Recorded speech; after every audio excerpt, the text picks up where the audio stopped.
Welcome to False Motivation.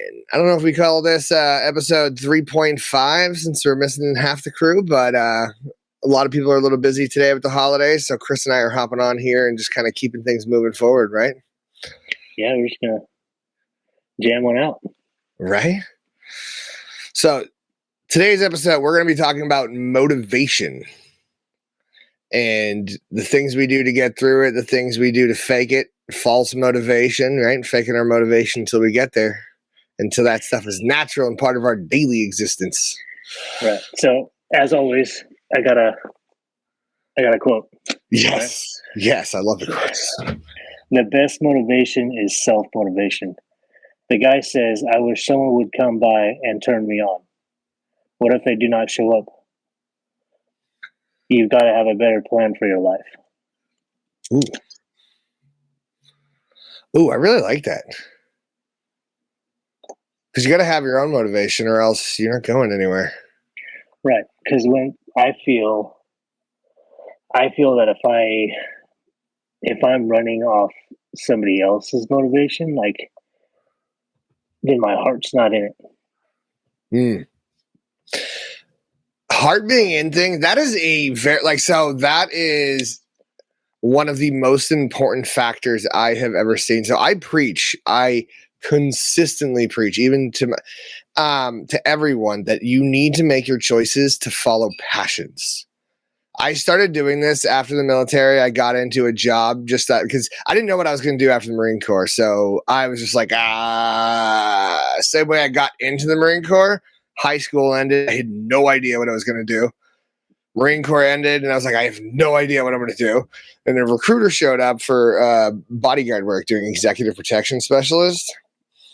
And I got into that job. Now, it sounded cool and flashy, and it was fun. You know, I got to drive around in $500,000 cars, multi-million-dollar cars, flying private jets, doing runway things, work with executives and CEOs and all these celebrities and all this stuff. And it was super cool until one day when all of the excitement kind of wore off a couple of years into it. And I had a realization that I wasn't going to get any higher than a security guard. Right. My cap rate of what I could really succeed at in that career path was owning a security firm that worked for somebody else. Right. Right. So I may be able to get a cool, great salary and have some success that way, but I'm just doing and droning through life to doing what everyone else has wanted. And then I had the realization that I needed to just follow whatever I was interested in. And I'm already ADD, so I already do that naturally. But at that point, I was chasing what I thought success was. And when I started following passion for passion, life got immensely better. Right. Isn't that weird how as we progress, our motivations and our goals change, right? Like, yeah. So like, cause dude, when I got out, we joined the military for different reasons, but yeah, when I got out, I was lost, right? I didn't have anything. I didn't know where to go or what to do for a job. So I was like working all these odd jobs, and I did really well until the newness wore off, right? Right. Like there's no purpose in those jobs I was doing. And like, you know, I woke up one day and was like, I did ROP fire in high school, and I really What's ROP? Regional occupation program. So it's like they take high school kids and like, train them to be cops or firefighters or heavy equipment operators or nurses or whatever, right? So I did that. Awesome. I did that in high school, and I was like, well, there's a career in that. California's always burning down. So, and I'm in it, dude. Like I love it. After the first few years, it kind of lost its excitement for me, but it gives me purpose. Yeah. You know what I mean? So I think as far as, picking goals and setting your sights on something, it has to be, for me, it has to have purpose and meaning for me.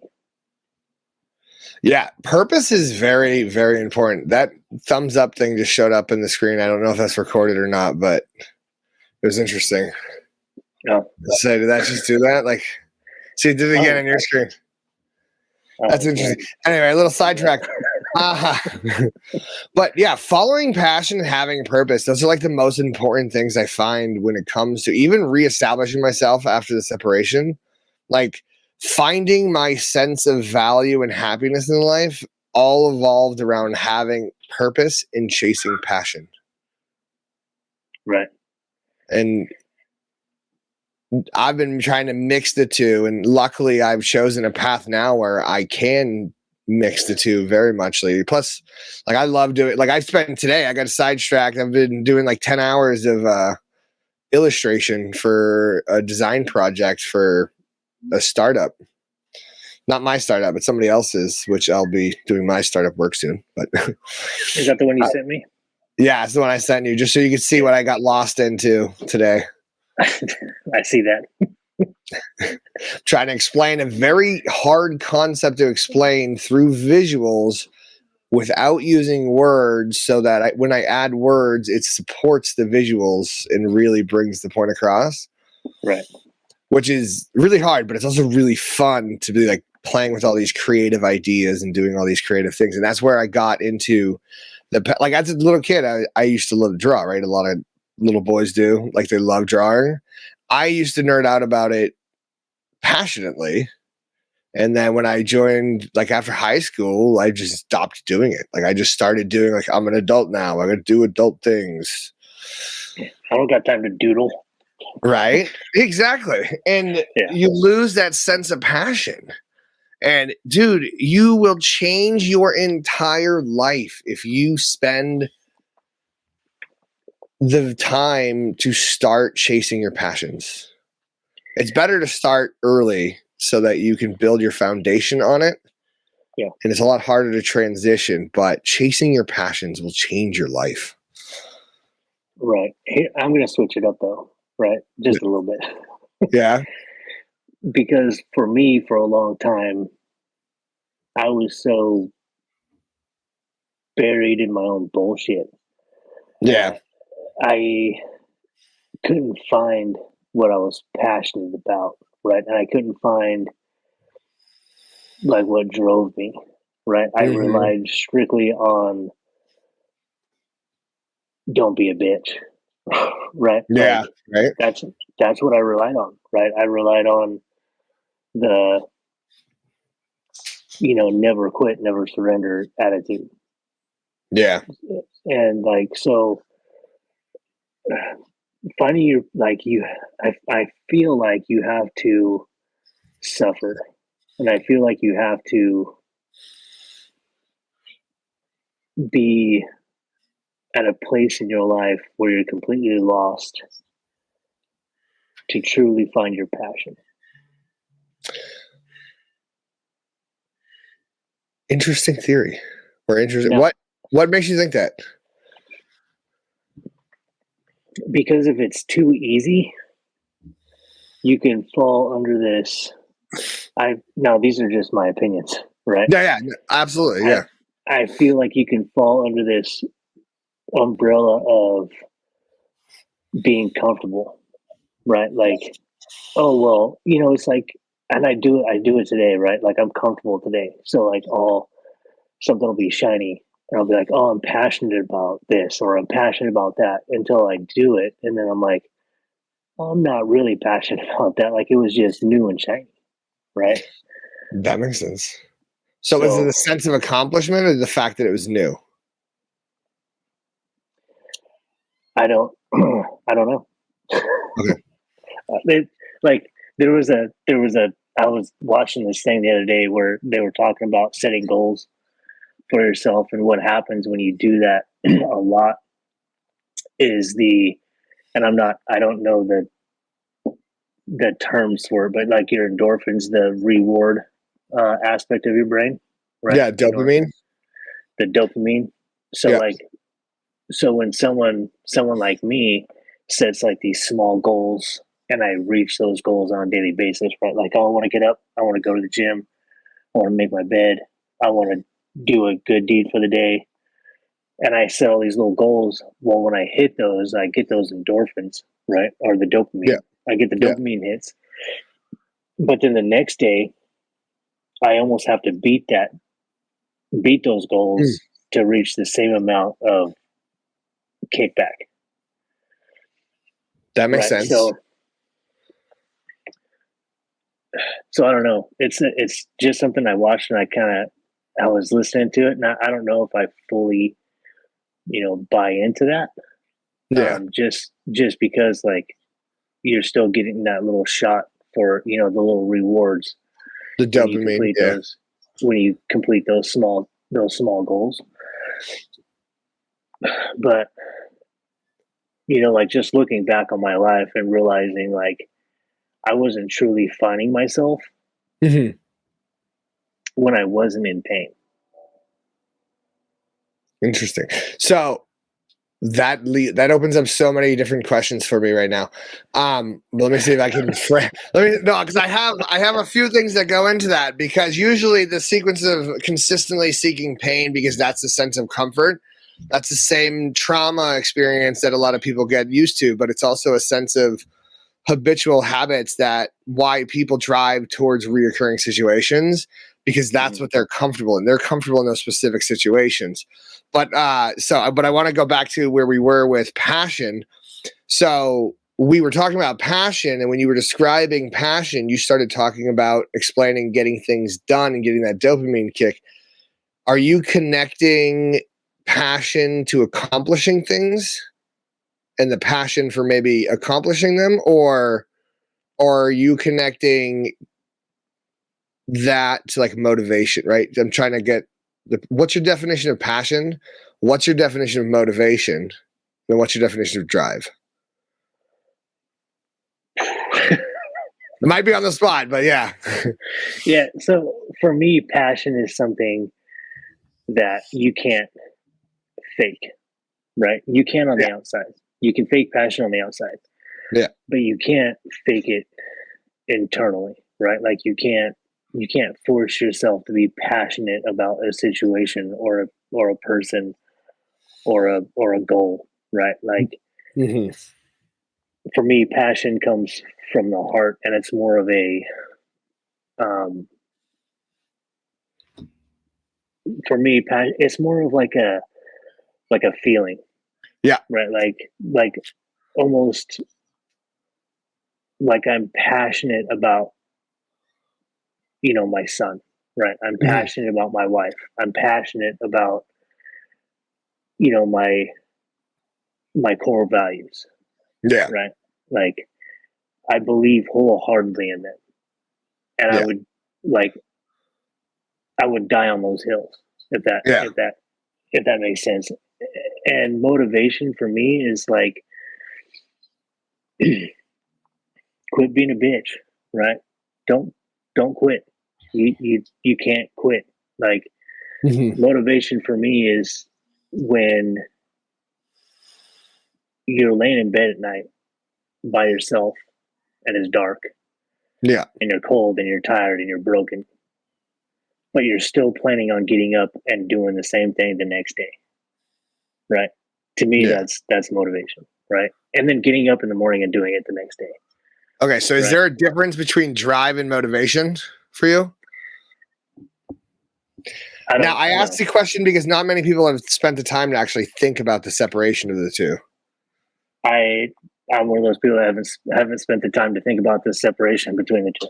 I've in my mind, motivation and drive are. I feel like drive.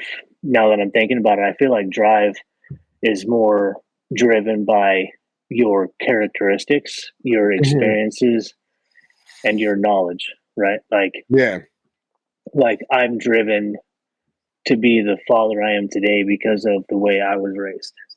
Yeah. Right. I'm driven to be the firefighter that I am today because of the firefighters I've encountered in my past. Right. I'm not motivated because of that. I'm driven. I feel like I'm driven because of that, if that makes sense. Yeah, it absolutely does. What was the third one? There's like drive, motivation, and passion. Yeah, so I think we covered those. Yeah. Same question for you.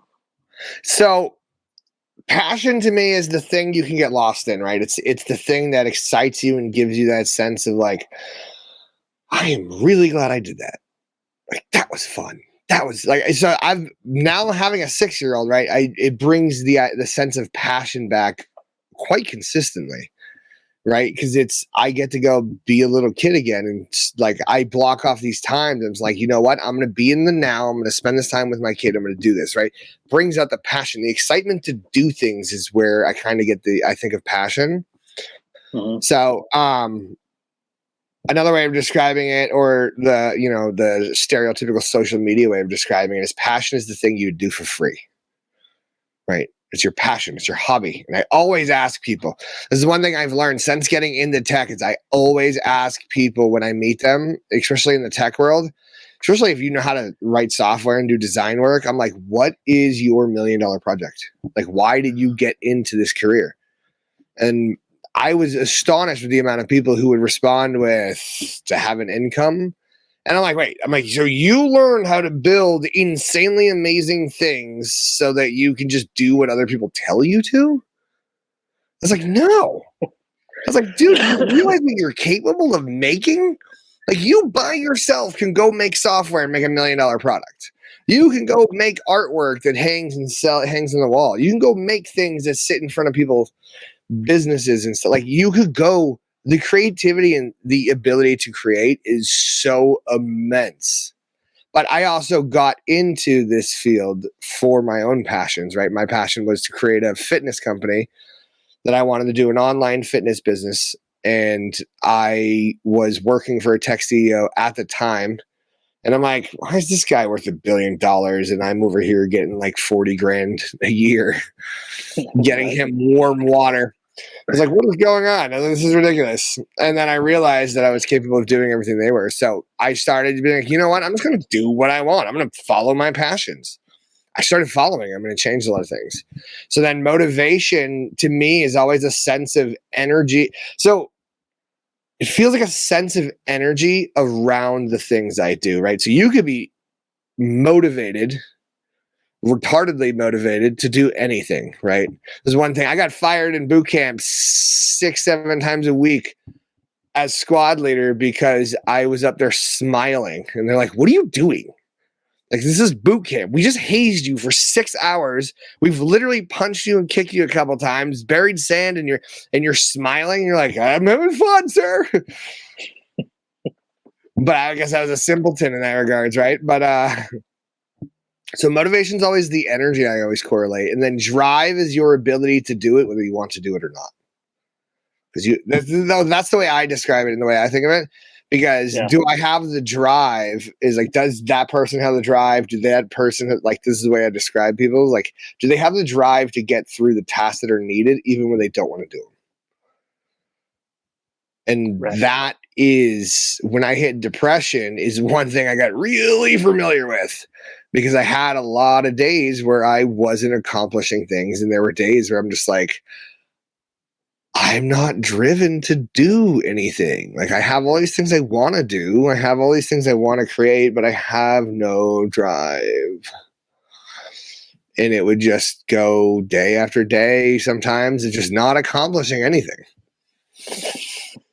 So there's a lot. I actually did a lot of research into these topic matters too. So like Huberman Lab podcast, the one guy I preach about all the time, he talks about drive and motivation, dopamine and norepinephrine, and a bunch of other neurology things.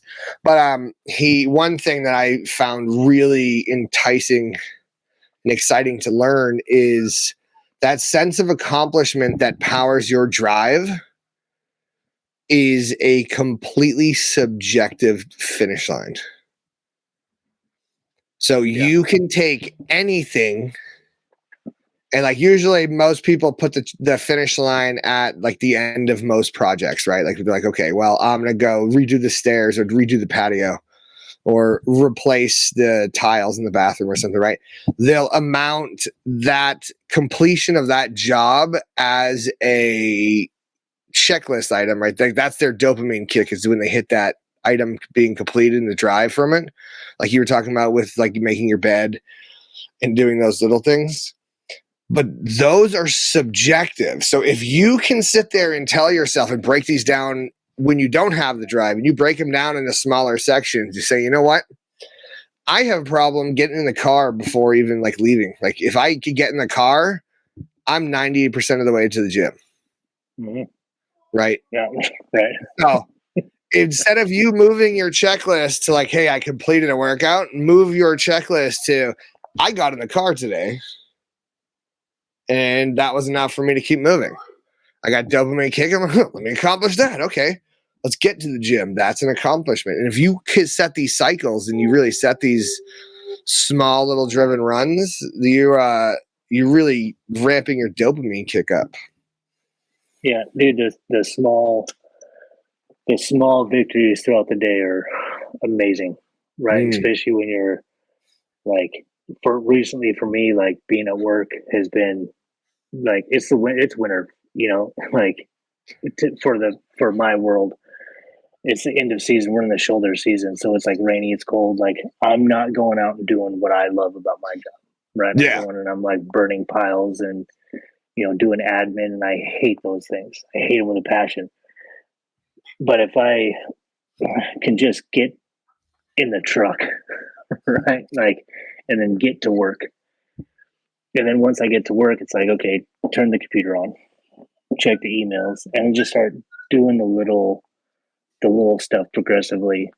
It makes my day, for one, it makes it go by faster, but it gives me that little bit of like, oh, I did some stuff today, right? And like I have a hard time with like the plan of the day, right? Yeah.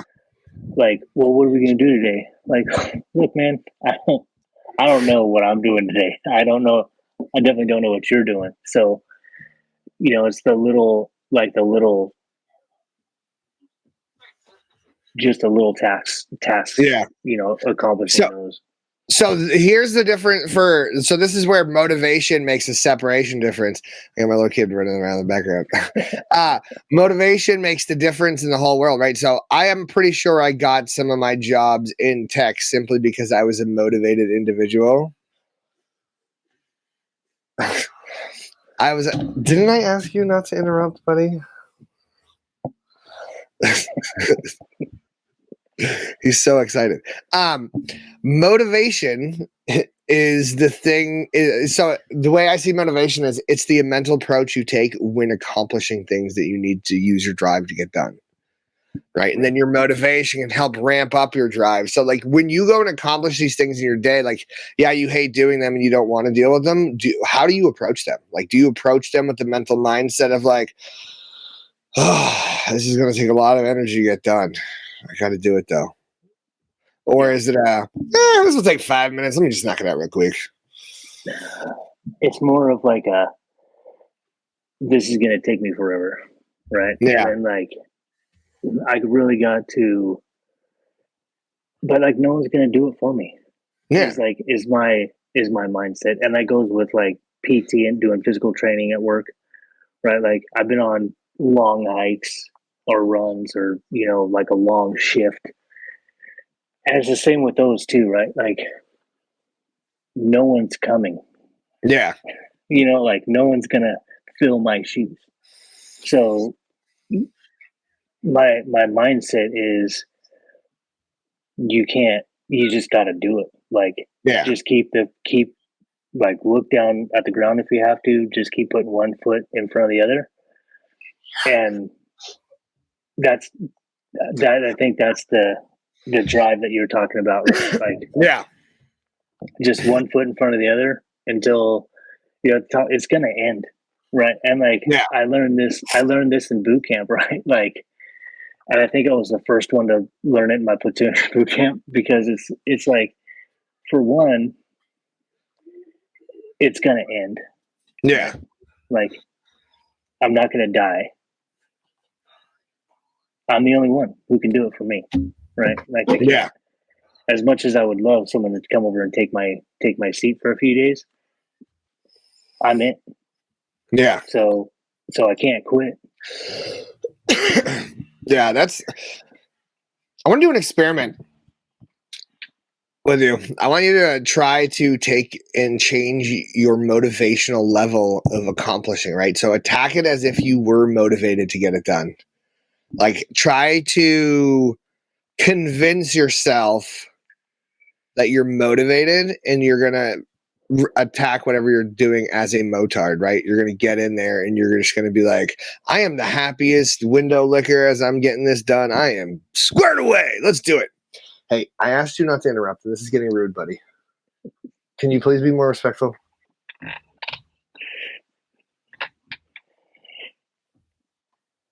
Thank you. I hate it because I know he wants to just have fun. I'm like, no, I don't got to accomplish things that require responsibilities. I just want to be goofy too. But see, that's motivation. He's having fun doing his things, right? He's trying to entertain himself. Yeah. And then he just forgets about the boundaries sometimes, but it's all right. But yeah, take some time. Use it to motivate.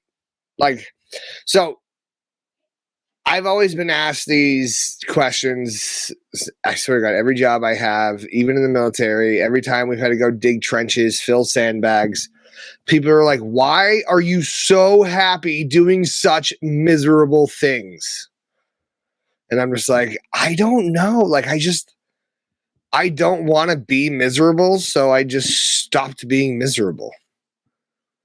I just was like, you know what? I'm going to be happy doing whatever I'm doing. I chose to do what I'm doing. I spend the time to do this, right? Like, so filling out paperwork, like I blocked off an hour to do paperwork. I'm going to go do paperwork.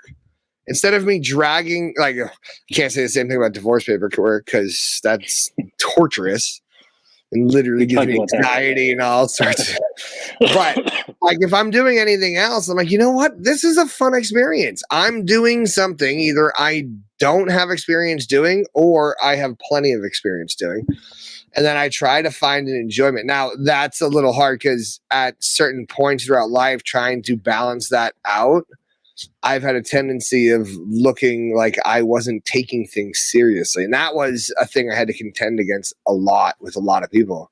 Because there's a very common mindset out there that a lot of people feel like you have to be miserable to do things seriously. And then people don't know how to relax while doing things. And this is one thing as you know, in the Marine Corps, you start learning people who can get things done and be not serious and then be serious when they need to. This is like things I try to teach this little guy who keeps popping in now. Is one method I try to teach him using that is like, hey, there's serious mode and there's play mode. Hey, explain serious mode and play mode to me. Why?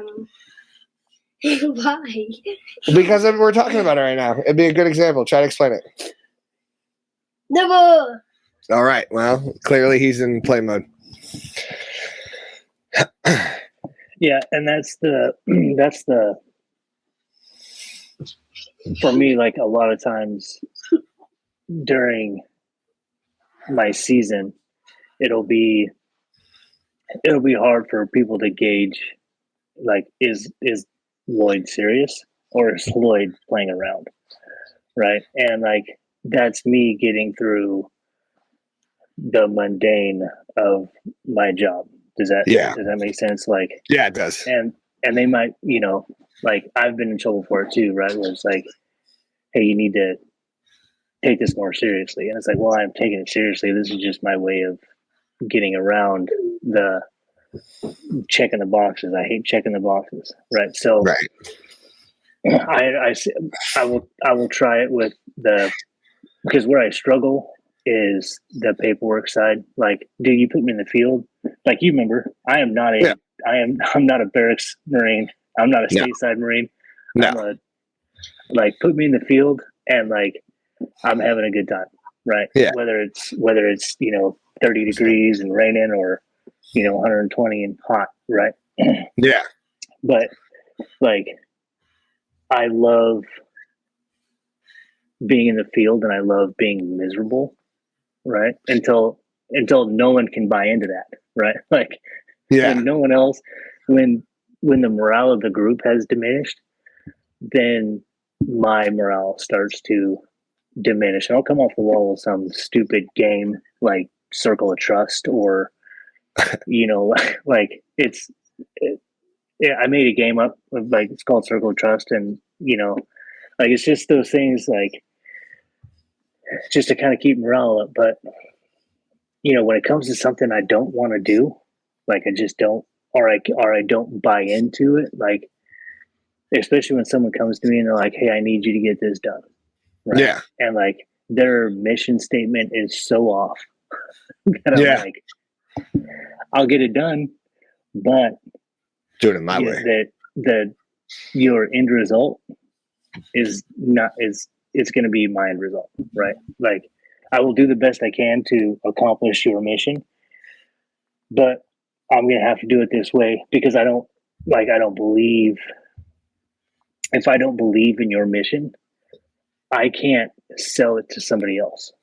I can't sell something I don't believe in myself. So for instance, like I was tasked with going down into this bowl and securing an edge, right? For fighting fire. Like, hey, I need you to go down there and secure the edge. Like you come up with the plan, you do this, but I want you to do that. And I'm looking at him and I'm like, well, how many people turned it down? Because it was pretty dangerous, right? And he's like, well, we had 2 hotshot crews turn it down. And I'm like, all right, that's a big deal in our world, right? When two other resources turn down an assignment. I'm like, well, let's go look at it. So we went down there and looked at it. And I'm like, man, I didn't want to do it, but I didn't want to tell him no. Right. Yeah. So I said, we can get this done, but I'm going to need X, Y, Z done first. Right. Yeah. And he was like, well, I can get X and Y. I'm like, no, I want X, Y, Z done. And then I'm going to get the other people who are coming down here with me. I'm going to get those module leaders down here. I'm going to get their opinion before we step foot in here with our crews, right? Like that just sounds like good organizational planning, right? But there's a lot of times when it's like, hey, I need you to go down there and secure that, and you go down there and you're like, man, this is dumb. You know what I'm saying? Like, I don't like, why are we doing this? Like, and everybody sees that, everybody feels it, and I have a hard time. I have a hard time getting my guys to buy into bullshit. So that's big on keeping morale up, though, right? Keeping the motivation high is getting everyone to get their buy-in. And that's a massive problem. This is a problem you have in tech. This is a problem you have in basic jobs, corporate jobs, military, absolutely. Like maintaining motivation and morale while you have leaders trying to get you to buy into things that you're accomplishing or supposed to be accomplishing together. Right. But without me just directly saying it, the people that have motivated you the most to accomplish things and got you to buy in just as much as they are, what are the things that they did differently that others didn't? And do you use that on your own crews? For one, charisma. Ooh, right. Did not expect that answer. Well, if somebody comes to you and they're charismatic about what it is that they want you to do, right? Charismatic. How close is charismatic related to passion in this statement? Because it sounds very, very close. Okay, right? This is what I'm getting out of it. Very close, right? And this isn't really motivation. This is just leadership, right? Like we're talking leadership right now. Well, leadership is motivating people, right? Right. So if I have that guy that comes up and they're like, "Hey, man, check it out. This is what we got going on. This is what I need done." Like, I don't care how you do it. My favorite words to hear is, "I don't care how you do it, but I need XYZ done. Can you make that happen? Perfect. I don't need you to tell me how to do something unless I ask, right? Like, right. because when you're standing there and you're directing me, like now you're relaying to me that you don't have trust and confidence in me, right? So it makes me second guess everything I'm doing. Yeah. Right. So those are the guys that I'm like, man, that looks difficult, right? And the guy who pitched that idea of going down to the bowl, he was very charismatic, right? Like that's why I didn't want to tell him no, because I'm like, man, it's gonna be tough, but I need stuff done first for not only my safety, but the safety of my guys and people we have in here, right? So it's being charismatic, being thoughtful, being confident and competent in your abilities, right? Like, and having that overall. I can't put the word to it right now, but like I need to know that you actually care. Hold on. Yeah. That you care that this is being done, right? Yeah. Like, and like the guys that don't, and like I've been that guy. I've come down to my guys and be like, "Hey, do this," and like walk off. You're like, "What?" And I'm bad at that because my expectations are too high a lot of the times as a leader, as a new young leader, right? My expectations are like, I expect everybody to be like us, right? Like I expect everybody to be, like when you're told to do something, you just do it, right? Like if you tell me to do something, like if you were like, "Hey, Lloyd, I need you to, I don't know, do something," right? And you left it at that and you left and you didn't say nothing else. I'm going to try to figure it out, right? I'm not going to be like, nope, right? Like I'm going to try to come up with solutions. And a lot of the times that's not getting me to buy in, right? Yeah. Like, for me to buy in and feel comfortable, it would be like you going, "Lloyd, I need you to, start up a new webpage for, this new coffee we're going to bring out. But here's the issues you're going to run into. You're going to run into this. You're going to run into that. You're going to run into this. I can help you if you need, or I can sit back and let you do your thing, right? I'm going to be more apt to jump into that than, "Hey, Lloyd, start up a new website." Right. Does that make sense? Yeah, it does. That makes a lot of sense. Yeah. So it's getting the buy-in, right? Buy-in, getting the So one thing, in order for me to buy in, I need to understand what the intent is overall most of the time. Mm-hmm. Right? Like for me, I need to understand what they're trying to accomplish. Because if I'm being tasked with something, like it's in some ways because I used to be very like, okay, well, I'll just do whatever you tell me to do, right? And then when you turn around and show up, you're like, well, it didn't work. Right? They're like, well, okay, well, fix it. Find a way to get it done. Well, I wasn't exactly sure how you wanted it done. I just know you wanted this to happen, and that didn't happen. Yeah. Is there an alternative response that could have worked, right? So then it's just like, for me, that's all communication and knowledge sharing, right? Like you getting the charisma thing, I guess, yeah, because it all comes down to your ability to communicate, get other people excited. Charisma is all about your energy corresponding with other people's energy. Yeah.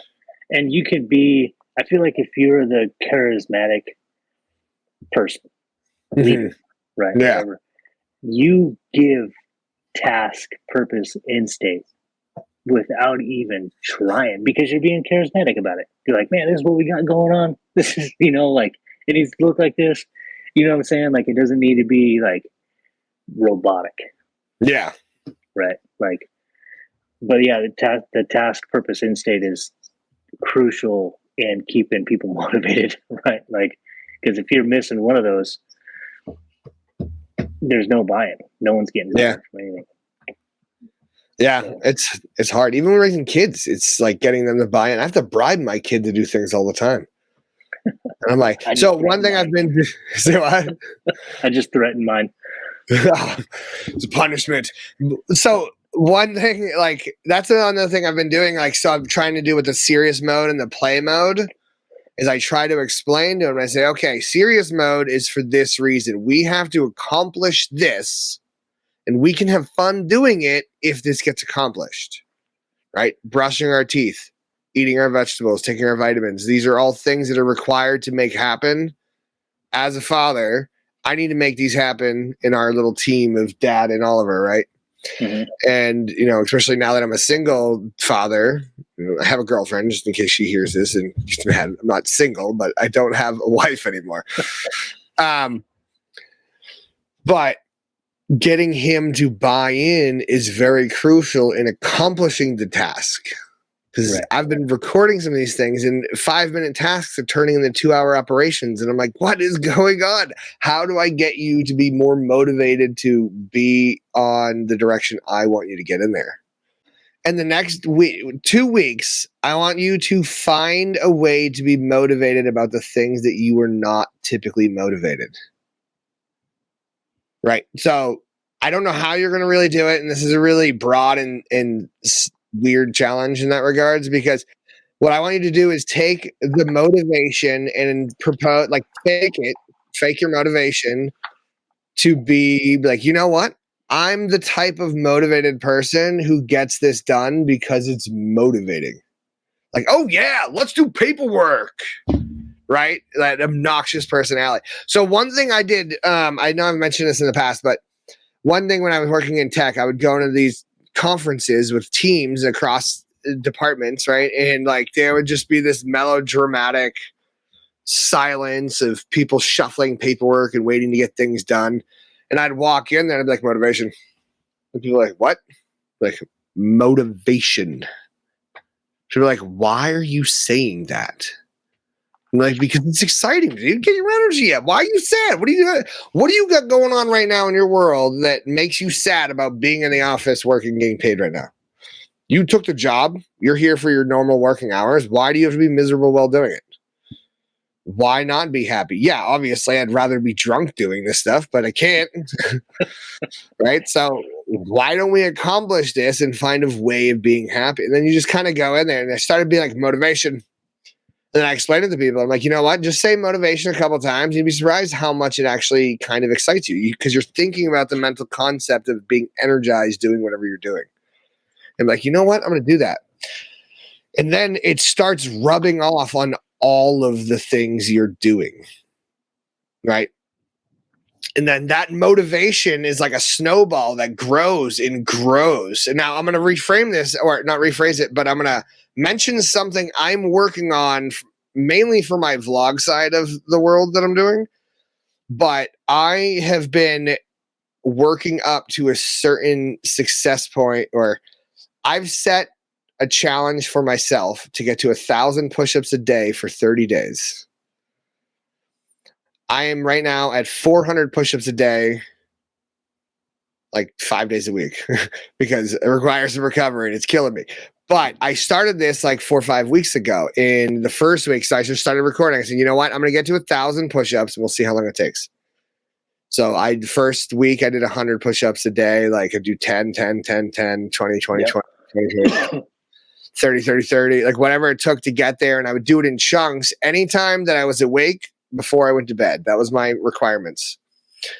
And I've gotten to the point now where I hit 400, but just that motivation to have that section of being like, you know what? I'm going to be this person. This is the person I'm going to be. I started doing that, and dude, everything else. Now, it could be completely coincidental timing that all of a sudden I start getting more organized in everything else I'm doing. I don't feel as fat and sluggish. All of a sudden I'm losing weight and getting energized. I'm having a more positive attitude every day. And it's just like, they could coincidentally be aligning, but they kind of feel correlated. So now I'm getting to a point where I'm like, I wake up at 5 a.m. every morning. I take my pre-workout. I go up into my little home gym.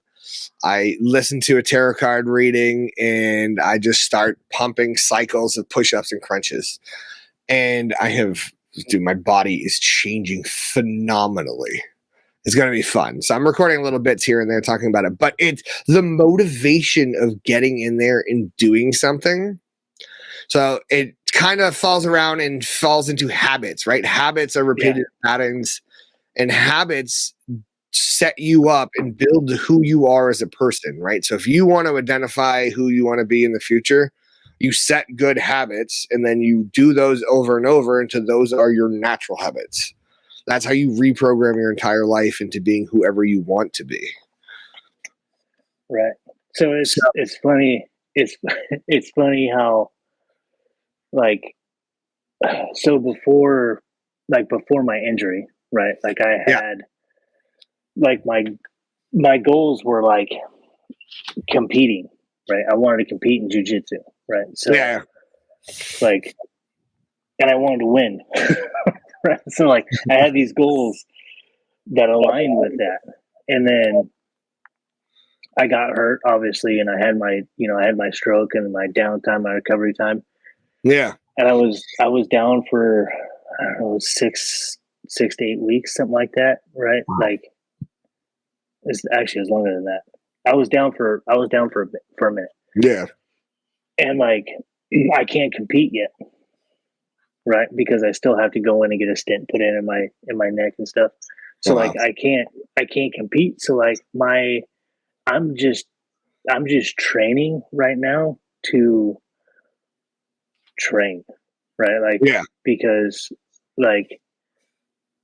because for one, like I'm passionate about jiu-jitsu, right? Like I suck at it. I'm terrible. I'm not good at all. But like, there's something about waking up at, 4:30, 5 o'clock in the morning and then being at the gym at 6 and, trying to choke somebody out that, right. But it's different now that I don't have. And Brian actually brought it up and was like, dude, like, you need to just sign up for a competition, whether you can do it or not. Just sign up for it and put your mind in that mindset. Because like, he's like, you were way better off before your injury. Like, you were like driven, you had goals, you were happier, right? Actually, I don't think it was Brian, I think it was Kevin. But like, I've lost that, right? So like, it's like I'm slipping like further and further back into like old behaviors, not so much old behaviors, but like old thought processes. And like, do you think that's because you can't compete, or is it, do you think you feel like you're no longer progressing forward? No, I'm progressing, right? Like I could beat yesterday's Lloyd. Yeah. Right. Like I'm progressing. It's slow. It's not as fast as I want, which is frustrating. Yeah. But I'm progressing. Right. So like, I see those progressions, and like, that's part of the reason why I keep coming back, is because I can find progress. Yeah. Like, dude, I suck. Like, well, didn't you get like a purple belt or something? No, I got my blue belt. Your blue belt. Yeah, dude, come on. I'm still a white belt, and I haven't practiced in like well over 2 years. Yeah. So like that keeps me coming back, right? That progression. But it's different because I don't have like, well, I want to go to Masters Worlds, right? Like, I want to go to Masters Worlds, but I can't because I'm not 100%. So I have so my initial obviously, right, I have the fix it brain, but at the same time I have the fun experimental theory brain. Like I want to say, okay, so if your motivation is slipping, and you feel like you're kind of falling back a bit in those regards because you can't compete, what if you reframe it, right? Because dopamine releases and success are all contextual to your own mental settings, right? So you're going to reprogram. Basically, you tell yourself what success is. You define what success is. What if you took it away from saying competing and saying, you know what? I'm going to spend this year mastering the basics, right? Mastering the basic form in a soft run without a single muscle flex, right? I'm not going I'm not going to go hard at all. This is all maneuver, right? So being 240 pounds that I am when I was in jiu-jitsu, I have to make a point not to use my muscles, right? Especially when you're going with smaller guys. Yeah. Because it's easy to just squish people, right? You can muscle them through. But I always made a point to say, you know what? I'm not here to learn muscling. I'm here to learn jiu-jitsu to the standard basics. So what I would do is I'd frame it of taking my mind out of that perspective, and all I'm doing is repeating. So like right now, I've been actually for the last couple months, I've been studying Arnis Kali stick fighting. Mm-hmm. One, it's super cool feeling just to run with sticks and fight people. It's kind of cool, but it's a lot of form and second-hand nature of just like having your hand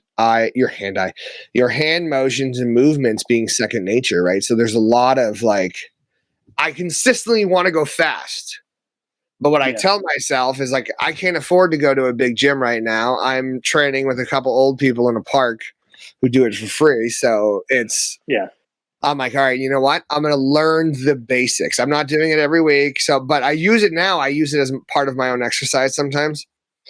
But I reframed it to be, I'm going to learn the basics and thrive that way to master it. Like, right, I take it as another perspective of, I'm going to master the skill and get to where I am. The fact that I can't physically push hard is the universe saying, hey, you're not ready to work pushing hard. You're ready to work mentally, right? You need to reframe. I don't know. Does that make sense? Am I just rambling? Yeah, for sure. Yeah.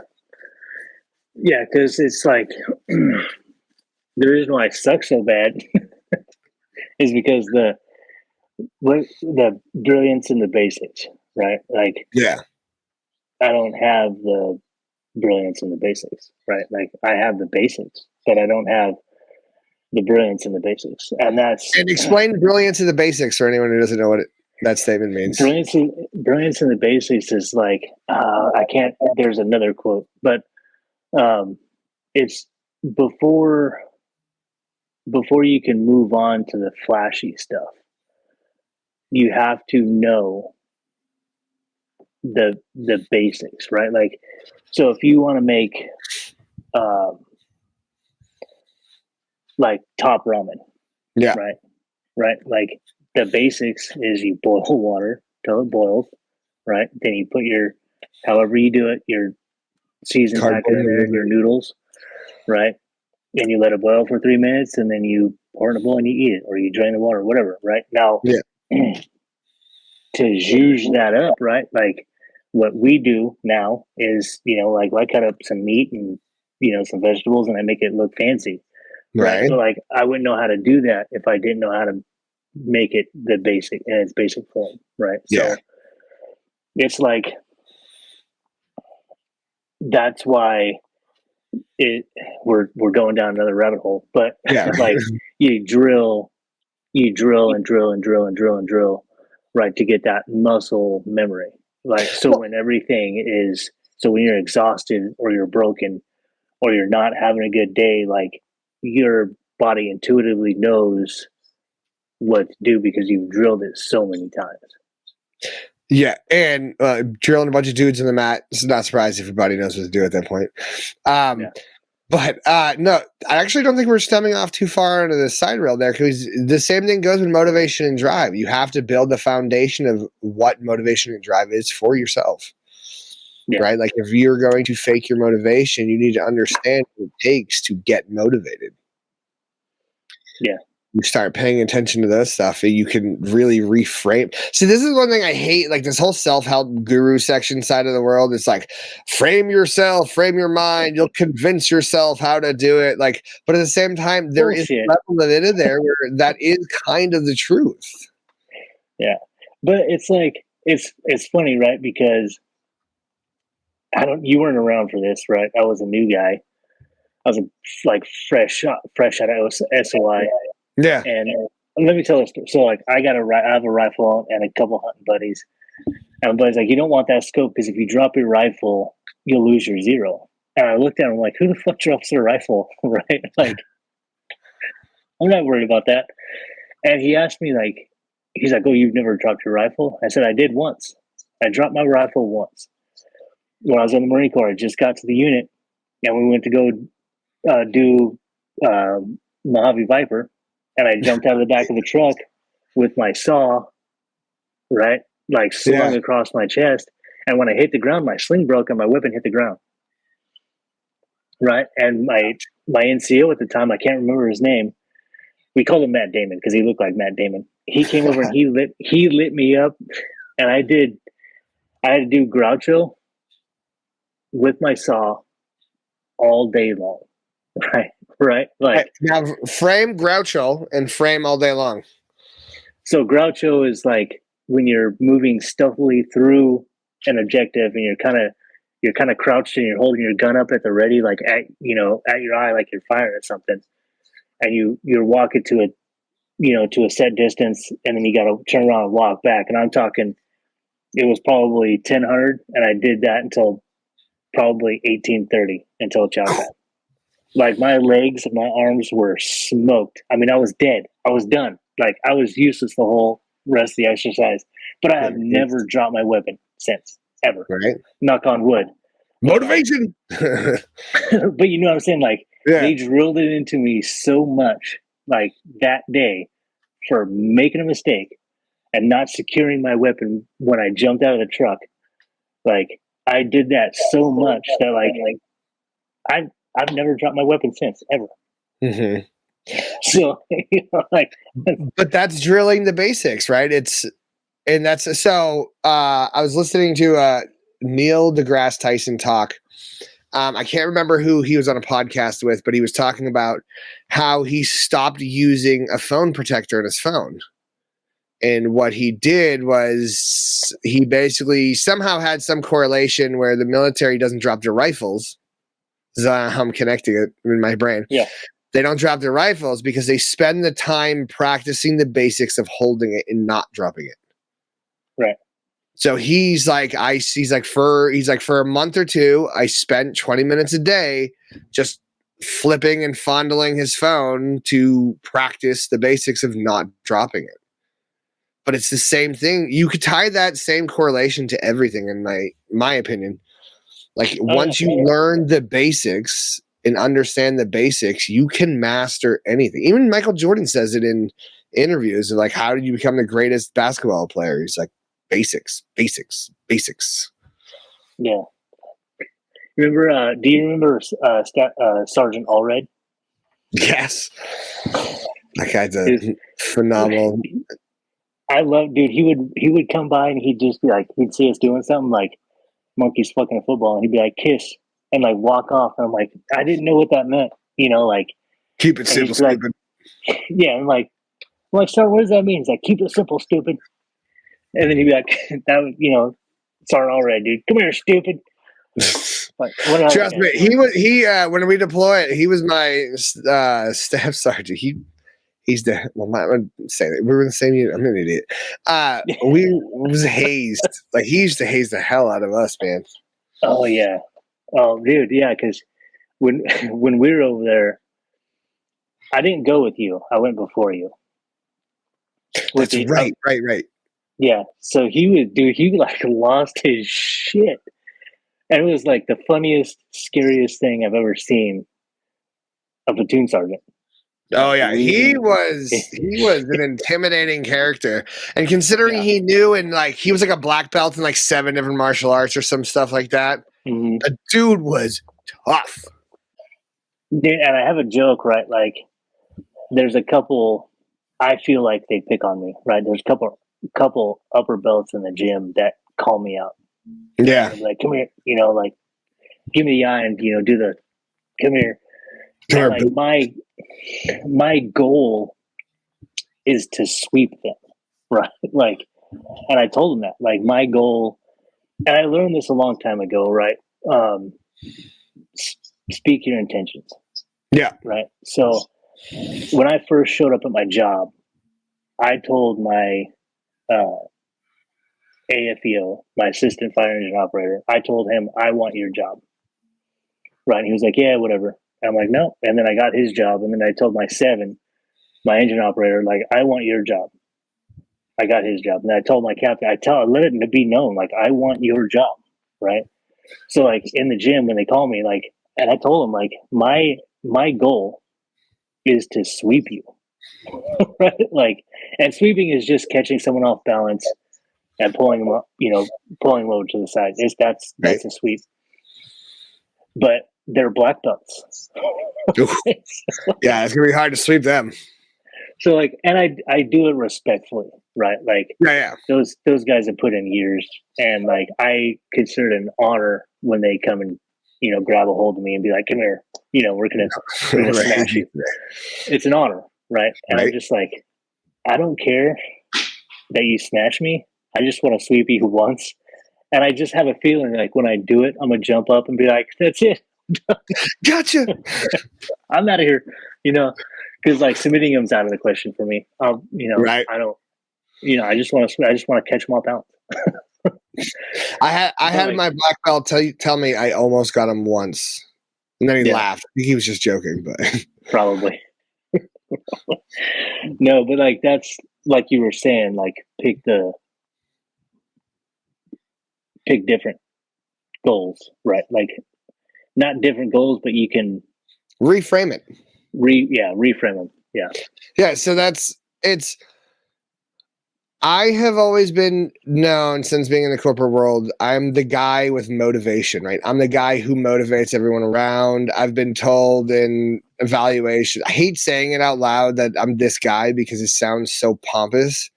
But at the same time, one, nobody else is going to say it right now. And two, I've heard it in meetings and I've heard it in evaluations. Like, you're the person that just being around seems to motivate other people to get them more driven, focused, and happier with work.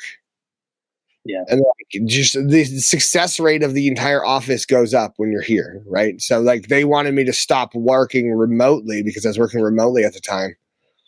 And they're like, we need you in the office. Morale's going down. But it's my motivation levels. And it was just like, I found my perspective of finding a way to be motivated with doing whatever I wanted to do. Do you feel like them telling you that helped motivate you more? It validated it. Right. The problem is so it didn't actually motivate me to do it more or anything like that, because the only way I stay motivated is to do it myself, right? I can't let other people tell me, because if I rely on other people to motivate me, then I'll never get motivated. Right? Until you find that one person in the office or the one person in the group that's kind of exciting everyone else's energies, you're not going to get that going, right? You're not going to find it by yourself from someone else. You have to kind of light that fire internally, and you have to say, you know what? I'm going to get motivated. Can you please, Oliver? Thank you. Yeah. So I'm a name drop, right? So like, and I found this. What do you mean by name dropper? Like dropping people's names, or like drop a couple names who you might know. Okay. Do you remember Corporal Turner? No. The name does not sound familiar. He was with Mortar's platoon. Oh no, I don't know him then. So it was Turner and like a little redhead guy. I can't remember his name right now off the top of my head. But I was drinking one night, and you remember I had a problem with drinking. Well, it wasn't a problem then. The only problem was running out. Right. At that time. Those two dudes pulled me aside one night and was like, and we were just drinking, right? Like, but they pulled me aside and they were like, Lloyd, like you're a natural leader. Like they're like, you can naturally lead people. People naturally want to follow you. Mm-hmm. And they're like, your problem is you drink too much. One, two, like you don't take things seriously, right? Like this is, if you were to buckle down, not drink so much and be more serious, like you'd be a great leader. And I still hold on to that, right? Like I still, because those guys didn't owe me nothing. They weren't trying to, trying to watch my language. Like, yeah. they were NCOs and I was a Lance Corporal, right? Yeah. Like, and we weren't necessarily friends. They were just being leaders and being like, this is where you can, this is where you can grow, right? And like, then I didn't really buy into that because I was just in my own self-pity, right? And whatever else, drunken rage. Mm-hmm. But like, as I grew, I still go back to that conversation and I still pull validation from that conversation. And like, those guys seen something in me, like guys I looked up to, right? Mm-hmm. Like, seeing something in me I didn't see in myself, right? Yeah. And I feel like today I still use that. So like what I'm getting at is like those people around us, we need to make sure that we're speaking truth into them and giving them those things that they might not hear right now, but later on they can look back and be like, man, that guy really believed in me when I didn't believe in myself. And I believe you can believe in somebody even if you don't like them, right? Absolutely. But it's our job as men, right, or as leaders, or as coworkers, right,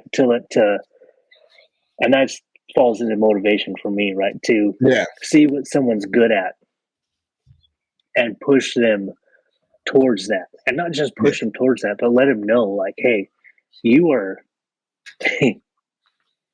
You're the computer geek, right? Like this is where you shine. Okay, like congratulations. Like now you have to do the times and you have to do this and you have to do that. But you don't just hand them all the techie stuff, right? Like you give them techie stuff, but then you say like, we need this done. We need it done right. That's why we chose you to do it, because we know that you're capable enough to fill out the timesheets, to fill out the, whatever paperwork needs to be done and get it done on the computer, in a reasonable time. That point right there is exactly why it's one of my prime decision makings when doing hiring, is when I see the potential and motivation in people. Right. Once they have that motivation you're talking about, that motivation is what I value more than almost anything, because it's like, one thing I learned about the Marine Corps is you could be the dumbest box of rocks and we could teach you everything you need to know to function completely well in a job. But as long as you have the motivation to do it. Yeah. And it's funny because I had that conversation this year, because I had a guy who he just couldn't get anything right. Mm-hmm. Right. And like, it sucks to watch, right? Like, because you would especially when you want them to do good. Yeah, you would drill it and drill it and drill it and drill it, and then he'd like wait a day and then be like, okay, show me it, and he'd mess it up. And there was another guy who, and like, he talked a lot. He had a lot of faults. Yeah. Right. But he wanted to do good. He wanted to do good, right? And then there was another guy we had who didn't.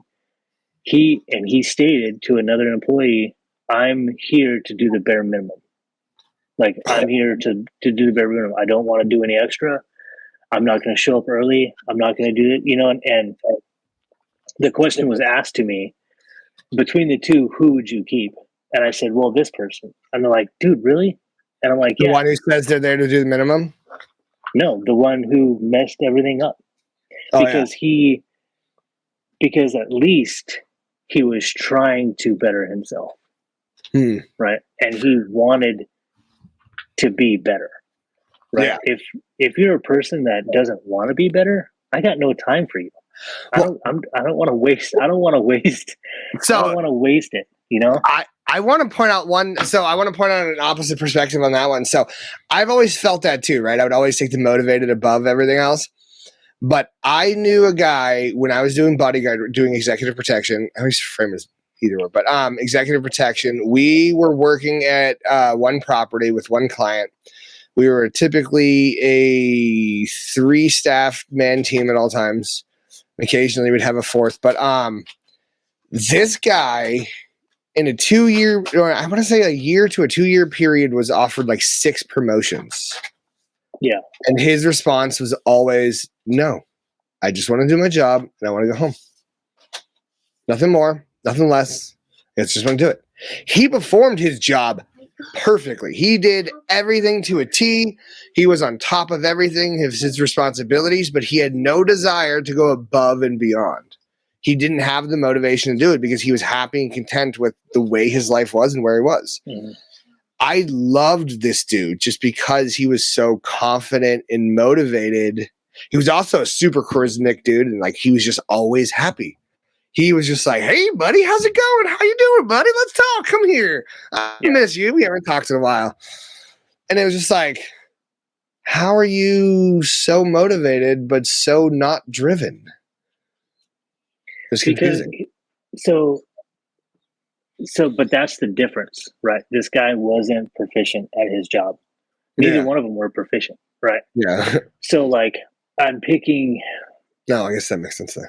Well, because the one guy thinks he's the smartest one in the room.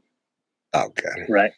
So he becomes unteachable at that point, right? Like, and then when you're throwing scenarios, and he's like, "Well, this scenario is designed for me to fail," and I'm like, "No, sir. Like, this scenario is designed for you to think outside the box." Mm-hmm. That's like, you're right. There's no pass fail on this scenario, right? But it's designed, but you can fail it, right? Like you literally failed the scenario.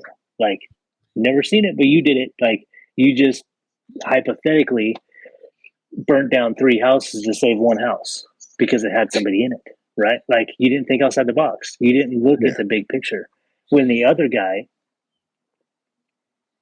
he did just as bad, but he wanted to know my thought process and how I was looking at it, right? So that's the difference, right? Like, if you're competent and confident in your job, competent being the number one, right? You have to be competent in your job.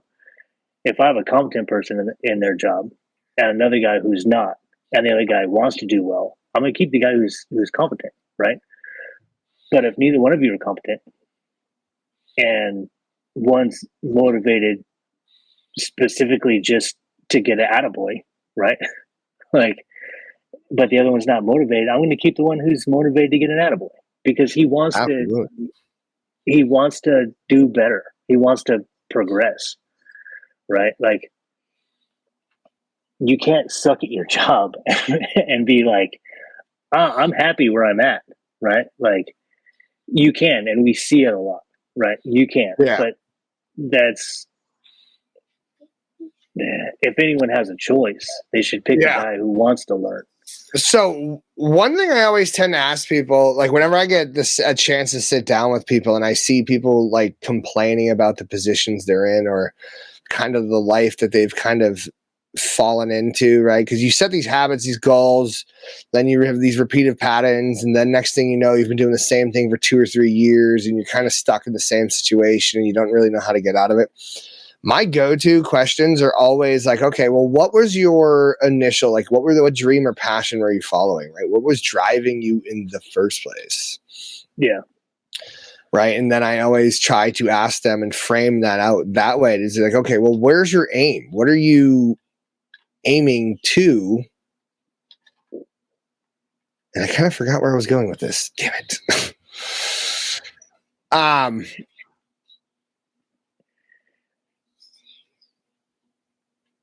I try to flush their passions out. I try to flush their motivations out and understanding what their motivation is. I find a lot of people actually lose sight of their aim, and their aim becomes to survive and just feel less stress. Right. Yeah. Right. And one thing I've noticed from being somebody who's obnoxiously motivated nowadays, it's like, that can't be like, you have to go somewhere with something. You have to have something you're going towards. right? Like our There's got to motivations. be an end state. Right. Yeah, but the thing is, end state, you can never have a dead spot, right? Like you can have the line to cross being the end state. That's honestly most often usually the easiest target to hit. Because once you, well, it may take you a while to get there, right? It may take a good ramp up to get to that spot, but once you get there, you're like, okay, what do I do? And the point where, like, dude, and like this goes back to learning the basics too. Is like I'm ADHD, right? I jump from interest topic to interest topic to interest topic, from like art to welding to painting to sketching to programming to 3D modeling to product development, text writing, publishing books, kids' books. Like I'm so intrigued in so many different things, and I always find myself like finding something and sticking to it for a little bit. Mm-hmm. And going down to the basics, I've always learned that like if I want to learn and become proficient in anything that I'm doing, learning the basics is the number one key to do. Learn the basics, and it would keep you motivated. Like one of the things I want to really start getting into, like I've spent a lot of time learning about communication, how to talk to people, ways of framing statements, listening to negotiators, listening to ways to frame perspectives in conversations, and like organizing conversations such as podcasts is a learning skill that I really want to get better at, right? Like we told ourselves we were going to do 45 minutes today. It's an hour 20. And we've probably got like 6 minutes to cut in comparison to what we normally do, but it's still like, we're horrible at that. We're still finding our flow, but this is like what, for technically our fourth time recording anything. Right. So like we've got this structure that we're working on in these practices and these motivations. And I don't even know why I'm trying to tie this entire wrap around. But yeah, learning the basics and then understanding your motivations and drives. I got lost in my own statement and head in there. I'm gonna like fill it back. Just catch this back up with it. I kind of feel like we might need to change the topic of the episode. I feel like because like we said before, like motivation and leadership go hand in hand. Right. They do. Us. Right. So, but I feel like we just talked a lot about being a good leader. Well, we did. We really did. We did talk about, well, this is the funny thing is all of these things do actually correlate with each other, right? They're all part of the same spectrum. In order for you to lead other people, you need to be able to motivate them, build drive, and build motivation and passion, right? This is how you get, like, even... So I've been trying to get a company started for a little while now. Trying to get a startups going. I've been part of a couple. I've been getting some going, some success, some fails. And the biggest and hardest part is getting the buy-in, getting the motivation to continue, and getting people who are willing to put in the work when there is currently no reward. Right? Like right now, what we're doing, we're on episode 4, and all of the research that I've done into like becoming successful podcasts is like, we're not going to see anything happen until episode 100 or something, right? Like that's when stuff really starts to fall and land. But we still got to run our numbers. We got to run our practices and go through this and build these muscles and learn. Yeah. But in order, process, man. Exactly. But the thing is like getting other people involved in these and being the leader and leading these little programs, like, because you can't do most of this stuff. Podcasting you do by yourself until you can hire a team. But then even then, when you hire a team, you're still leading. Right. So you need to be able to motivate and build drive in other people. That's the hard part. Because how do you do that? But you also have to do it for yourself. Right.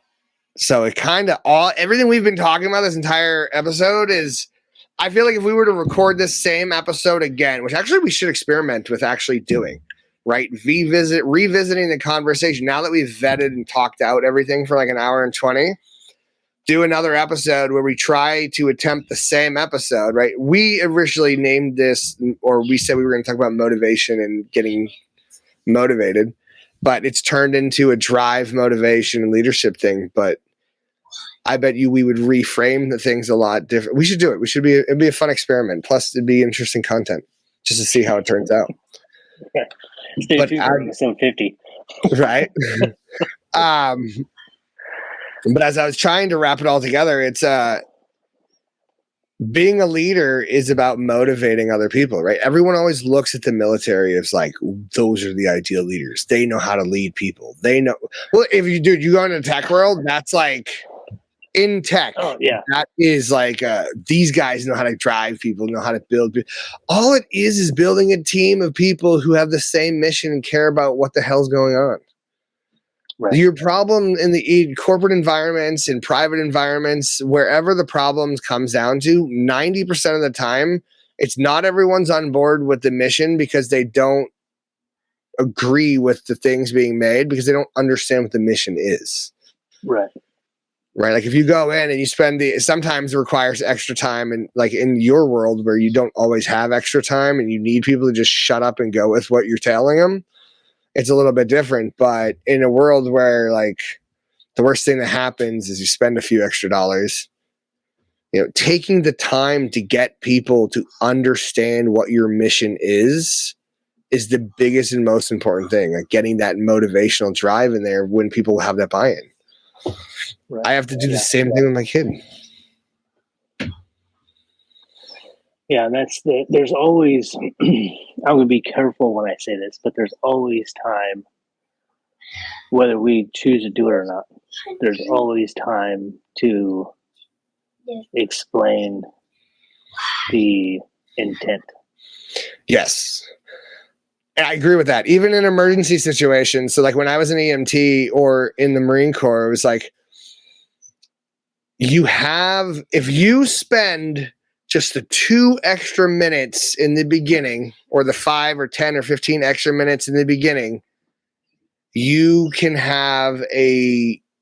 save yourself 4 to 10 hours in the long run. Right. Right. And that's all planning, right? Like that's all. All how planning, yes, but I actually don't think it's all about the planning. I think it's about just making sure everyone understands the intent and the buy-in, right? Having the same motivations. Because if everyone knows what the intent is, they can see a gap and fill a gap, right? Right. No, for sure. And that's what I meant by that is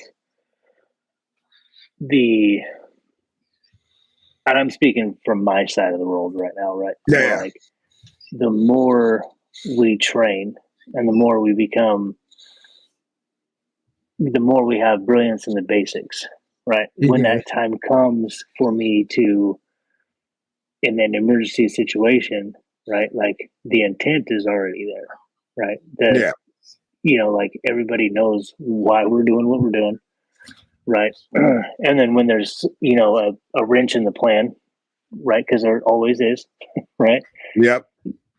Then you have to, it's imperative for one, if something goes,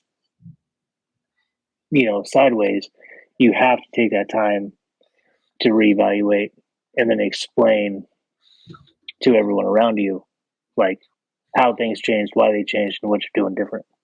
Right. Yeah. So like that's, there's always time. There's always time for that. And sometimes, like it will, when you're punched in the face, right? When you're punched in the mouth, right? Like if you haven't trained and you don't have the basics, you're not going to know how to defend yourself. Mm-hmm. Right. So that's a big problem a lot of people have. Yeah.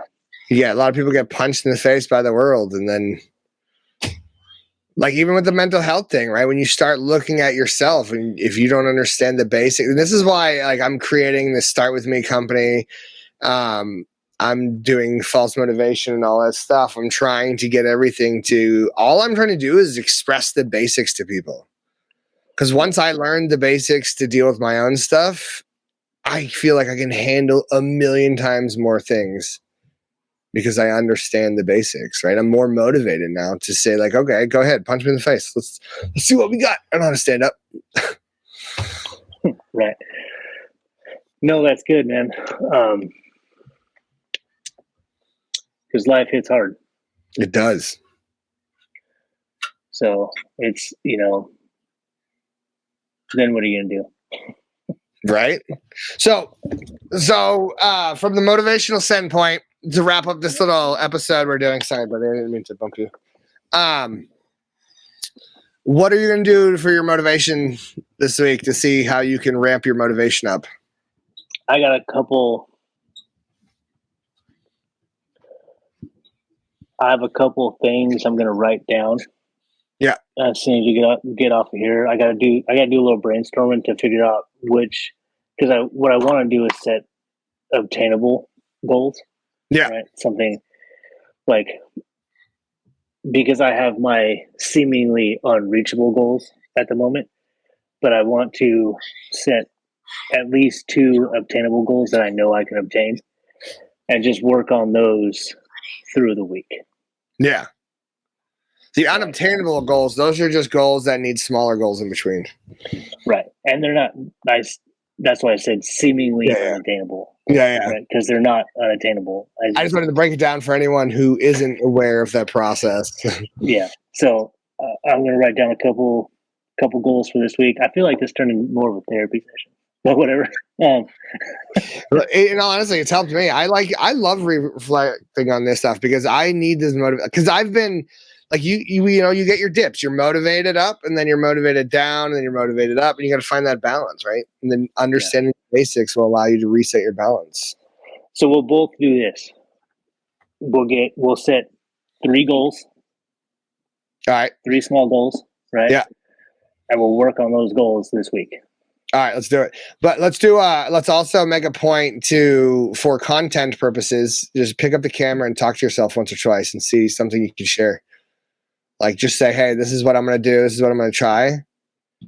Run it a couple days. If you got some feedback, share it. If not, if we may not use it, may not have anything. If you may not share it with anyone, but just it might be good content to say, hey, this is the motivational side. I don't know. Yeah. So what do you think of that idea? Yeah, I can do that. Because there's a couple of things that I need to do that I just ain't doing right now. And I've never liked doing it. So yeah, let's do that. Yeah, fine. I want to hear how things change. One thing I'm hoping to hear from you is how things change when you change the motivational perspective you come at it with. Right?